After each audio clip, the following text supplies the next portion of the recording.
It's a bizarre story out of New York. First, a teen girl goes missing for weeks on end, but then she reappears, only when her father tracks her down, finds her on a boat in a marina, and brings her to safety.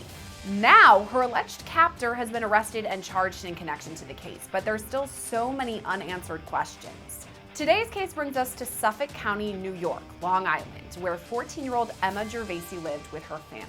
Emma lives in East Patchogue, New York, and that's where this story kind of gets its start. It was December 9th when she was last seen. We're getting a couple of different reports about what happened, but according to her dad, Emma went into the driveway to grab something and then she disappeared. Since then, we've heard additional reports that Emma had actually been talking to someone online, and she went to the end of her driveway and willingly got into this person's car. We also know more about Emma's history now too, and that her dad says she has a history of using drugs.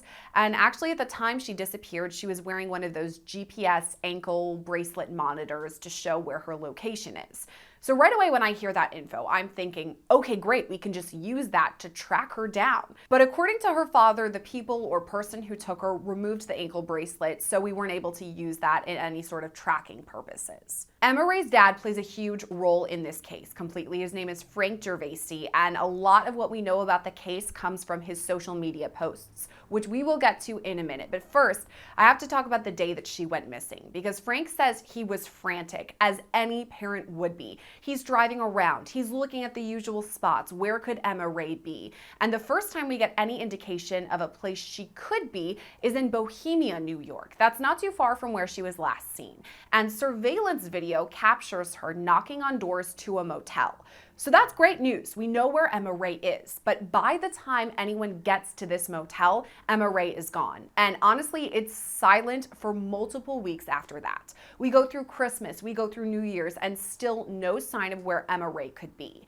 The silence doesn't extend to Emma Ray's dad, though. He goes all in on social media. I mean, he's posting these daily videos, what we know about Emma Ray right now, what we're hoping to find out, asking people for more information. There's a GoFundMe that's raised thousands of dollars to hire a private investigator. There's also a $15,000 reward that her dad put out so anyone who has more information about Emma Ray would feel more comfortable coming forward. And finally, there is a break in the case on January 3rd, and I'm gonna let Frank explain exactly what happened. Today is day 27, and I proudly am very happy to tell you guys that Emma Ray was found yesterday. Emma Ray is found, and here's what we know. That an anonymous tip came in to Frank himself that Emma Ray was being held on a boat in the Islip Marina, also on Long Island, not too far from where she lived. The phone call that I received was that she was on a boat in Islip. I didn't want to believe at the time. I did follow that up on my own. I drove down there. The lady who gave me the tip was afraid to go in the boat, believed to be with some dangerous people, etc. I still wasn't sure if it was a legit lead or not. This next part sounds like a scene out of a movie, literally. Her dad rushes to the marina where she apparently was, finds the boat, breaks down the door, and finds Emma Ray inside. I did bust into the boat and recover my daughter. I did clear the boat. There was nobody else on the boat at the time when I got there. Unbeknownst to me, I didn't know who was inside at the time as the curtains were drawn on the boat. That being said, she's safe and alive. And I believe it was persistency that helped bring her home. So Emma Ray is found, thankfully, on January 3rd. We got the information from her dad in a Facebook video the following day. And I just had to include this soundbite because it's almost too good to believe. Here's him describing what happened when he was first reunited with Emma Ray. The joy that comes over you when you find your child is a feeling that only a parent that has gone through this would understand, of this elation. Like, God gave me a gift yesterday, and I was starting to lose hope. Actually, I woke up yesterday, I wanted to give up. I wanted to die. I just didn't know where my little girl was. And so I appreciate all the support from everybody, and having her safe in my arms was just the most amazing feeling in the world. Okay, I know you're multitasking when you're watching these videos. And if you're out and about running errands, listen up. I have to tell you about this free app called Upside that gets you cash back on daily essentials. I use Upside every time I pump my gas because it's so easy and it's free, so why not? Here's what you do. Download the Upside app and claim an offer for whatever you're buying. Simply pay as usual and then follow the steps on the app to get paid. To find out how much you could earn, click the link in the description to download Upside or scan the QR code on your screen and use our promo code LCNews to get an extra 25 cents back on every gallon on your first tank of gas. According to Emma Ray's dad, she's now safe. She's in recovery and treatment, so that's great news on that front. But there's also still a lot of questions about her case, and her dad actually lays this all out in a couple of more videos. Some of the questions people have are, why would Emma Ray willingly get into the car of someone she didn't know, this guy that she apparently met online? And her dad says maybe she did willingly go into this vehicle and make a bad choice, but after that, she was being held against her will, and he believes sex trafficking is involved. A lot of confusion, a lot of dumb comments I'm reading that Emma could have just left on her own will. Completely incorrect. Emma was being held against her will. She was not allowed to leave the boat unless she was escorted by somebody. And she was being forced to do things that a 14-year-old girl shouldn't have to do. So I do believe this is sex trafficking, and it's being looked into. Frank Gervasi has been very outspoken, not only on his personal Facebook, but to other local TV stations or even the New York Post. He did an interesting article there where he called these people who had abducted his daughter unsavory. And I say people because he says there are people. There may only be one arrest right now, but he says that multiple people are involved. And one of the people he pointed out in this New York Post article is a 65-year-old man that allegedly had planned to take Emma Ray on this boat down to the Carolinas. But this was all before her rescue. Thankfully, that never happened. There are multiple people involved. Yes, I found my daughter. She was alone at the time. However, there was a lookout boat at the other end of the property that she was told if she left, bad things would happen to her. All of this now brings us to the most recent development in the case, that an Islip man was arrested and charged in connection to Emma Ray's disappearance. There is definitely one guy in custody already for her disappearance. It'll be on the news tonight. It's a man by the name of Francis Buckheit. It's from Islip. A New York grand jury has indicted 64-year-old Francis Buckheit, and he now faces charges in connection to Emma Ray's disappearance.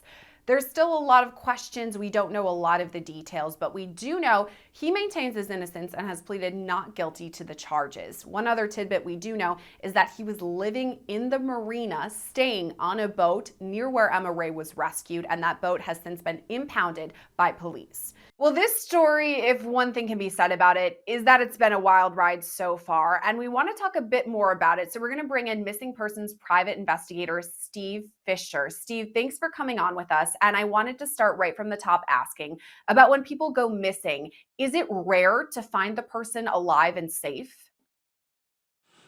But it's not rare, but I mean, certainly when these things go on 26 days, 27 days that this one lasted, the odds become start going against you. So this is it's rare in that sense.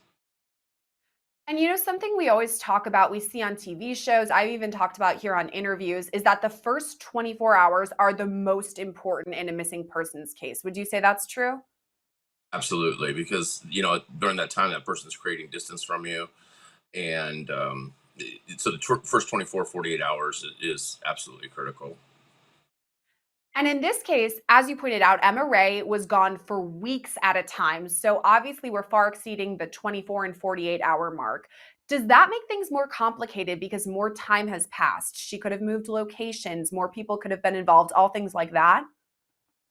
Absolutely. I mean, just what you said, and what we've learned is that there was multiple people that were involved, and she was in different locations, at least from what we've been told. So, during that time, I mean, God, in 26 days, even a juvenile can get across the country or out of the country, even depending on who they're with. So the fact that she was still local, the fact that somebody did call in a tip that led to her is huge. I mean, because the odds are diminishing at that point. I want to talk about that tip. There was an anonymous tip that came in, and I'm sure in cases like these, especially since this got a lot of publicity, they're getting a lot of information all at once, and some could be useful and some not useful. But this is an anonymous tip that eventually did lead to her. I guess, what do you make of that? The person who was the tipster, could they have been involved at all? So, kind of heard conflicting stories about that. The way the fathers framed it is that this was a person that was on the boat with her, but then he kind of backed that up and made it sound like she wasn't on the boat. So it's kind of hard to tell. I know it, and I heard him say at one point that he did believe she is involved and got a guilty conscience at one point or something. But then I've also heard him, you know, praise her. So I don't know what that real story is, but you know, like you said, these tips in these cases become very hard to filter through because people want to help and they think they see things, which is great, and we want those called in. But a lot of those are not actual genuine tips, and then you get people that are just playing games, and they for some reason get a kick out of calling in leads that aren't true, and then on top of that, when you put out a reward like the father did, then you get all the scammers calling in, demanding ransom, saying that they have her, and you got to send money or gift cards or whatever it may be, and it becomes convoluted, but it's just part of the process. I want to talk about her dad because he plays a really large role in it. But I have to go off something that you were just talking about, the tips, and how sometimes there could be overwhelming number people just wanting to get involved because they saw an article, or some people who genuinely thought they saw something but they didn't. How do investigators go through and decide what is legitimate and what is just BS? So tips that kind of fall in line with other tips that are kind of building on others or that have mutual people involved. In other words, if we keep hearing a name of somebody that may be a suspect coming from different sources, then those are things to follow. There's some that you still got to investigate, but may take a back seat. You get a lot of psychic tips that are called in. A lot of people that just want to express their opinion of where they think the person may be that aren't necessarily tips, and some that are just they believe they saw the person in a grocery store where that the people really did feel that, and they're really trying. It's because they're desire to want to help, but a lot of them just don't pan out. However, we never complain about getting tips, no matter what they are, unless they're the scam tips, of course. Right. Yeah. We're hoping that nobody calls in and gives false information or is asking for ransom. Any of that stuff we're not interested in. But overall, yes, you're right. Great with tips. I do want to go back to the dad, though, because he plays a huge role in this case. Oftentimes, when we see a missing person, we do hear from their parents, especially if it's a child, come forward and talk. For instance, Gabby Petito, we know both of her parents pretty well. So that part makes sense to me. But I truly feel like this dad was very hands on in this case. He was posting videos all the time with updates. What do you make of that? Did it help or hurt the case?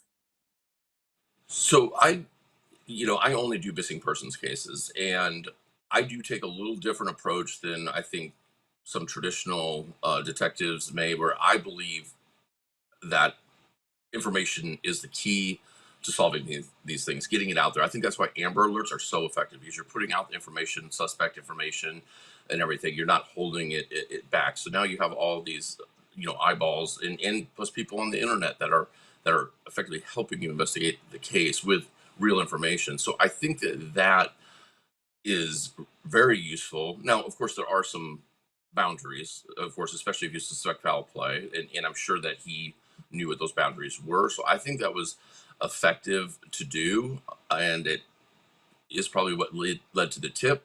There were some actions he took in the recovery of her that I don't agree with, but I do think that I think information is the key to solving these. Putting it all out there, getting people to help, and it also knocks down the false, rumors and stories that go around in every single case.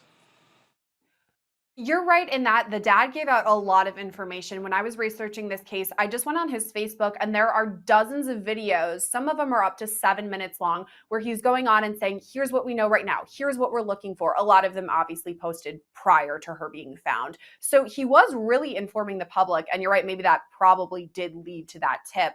You also mentioned what happened in her rescue, if we want to call that, when she was finally eventually found. I have seen some stuff about this. The dad himself has gone out and talked about it, that he went onto this boat. Things got kind of rough relatively. Uh, I'm wondering about this really, because aren't police usually the ones, or investigators, SWAT team, someone else going in rather than the dad, or, kind of trying to keep him at bay? I don't know. Can you make sense of that for me? Yeah, don't ever do what he did. He kicked down a door of the boat, apparently not knowing if the person who was holding her was on the boat or not, and believing his daughter was on the boat. I mean, that could lead to a firefight really quickly, and put her, not only himself, but put her, the 14-year-old, in grave danger. He said that he called police. They were minutes behind. If they were on the boat, which they were, or she was, they're contained to a marina essentially. And what if the tip wasn't correct, and you storm in on a boat, and somebody's there, and then they're defending their boat because they don't know who you are? I mean, it's just, that is a disaster scenario. Don't take law enforcement's job into your head. It's great that he got to the point where he's able to find her, but at that point, he even said, I heard him say that SWAT did show up. I mean, that, let SWAT take care of that, because not just to apprehend the person who had her, but to get her safe.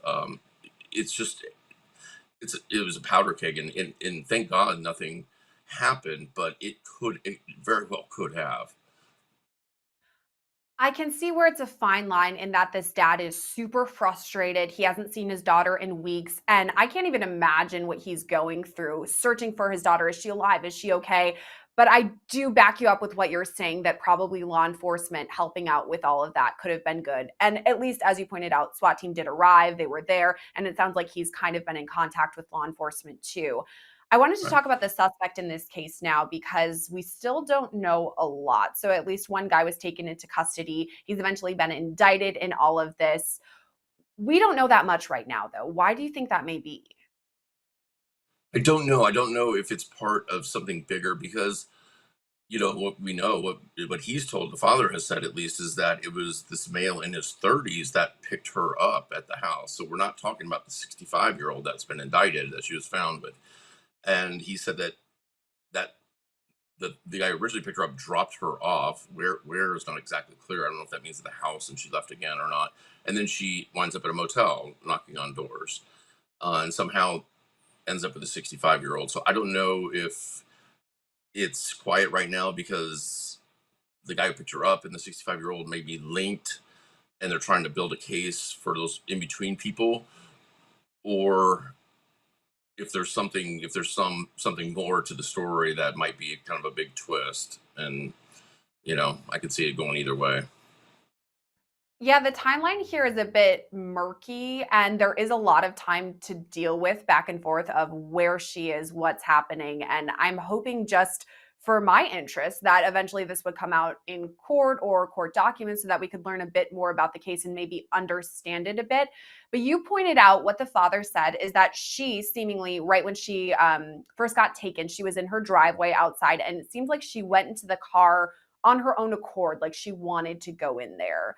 Is that something that we should consider too? Not victim blaming in any way, but just the fact that she did decide to go in this car.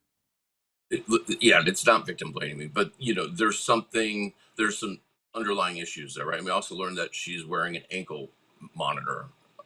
She's, which is rare for a 14-year-old to be monitored. And she cut it off. So there's underlying issues, and it's not victim blaming. But it does make it harder for a parent, to know what's going on all the time, because in this day and age, I mean, a large majority of the cases I deal with are exactly this. There are a lot of teen runaways and whatnot, and with technology, they can, it's impossible. You can't keep them on lockdown all the time. So if they want to go, they're going to find a way to go. And I think he's admitted that she has done this before. And I got a sense that when he's talking about her aftercare right now, one of the things that they're concerned about is making sure she's in a place where she's going to stay, that she's not going to run from again.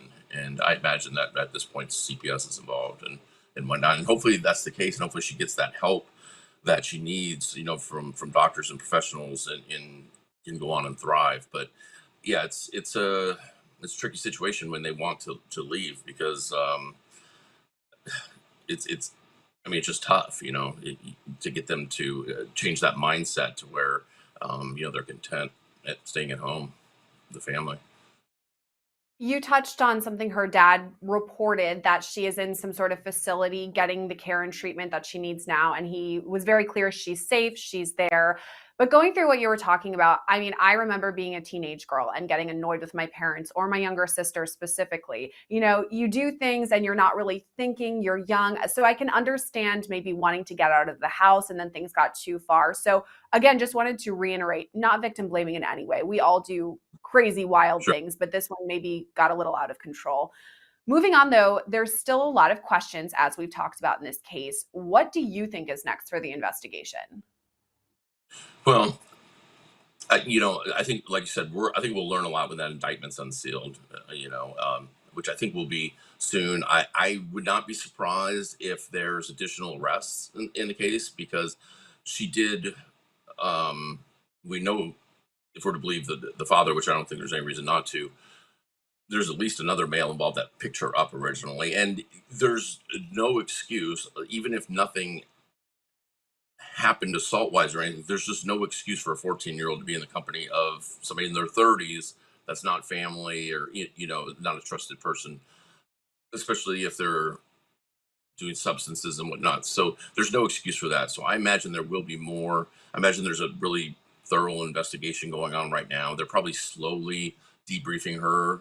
I wouldn't, a lot of these cases, the victim doesn't want to give up a lot of information because they don't want the person in trouble. They were there of their own accord. They think they were having fun.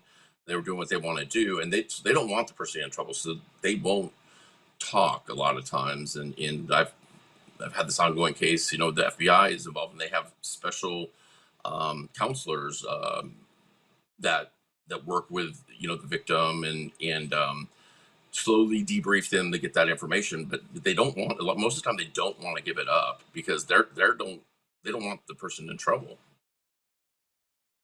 Yeah, it seems like there will be a lot of debriefing ahead for Emma Ray, but one thing's for sure, we're glad that she is at least safe now. We know her whereabouts. Still a lot of questions in this case moving forward, but for what we do know right now, Steve Fisher, thank you for coming on and giving us a deep dive into the case. Thank you for having me. We're hoping to learn a bit more about Francis Buckheit, and we just might this week. He's set to appear in court on Thursday, so that's something we'll keep an eye out for. In the meantime, we know that Emma Ray is safe. Her dad says she's in recovery and in treatment, and he's going to continue posting those Facebook videos to update us not only on Emma Ray, but also what's going on in her case, what the updates are, and what's next. Reporting for Law&Crime, I'm Sierra Gillespie.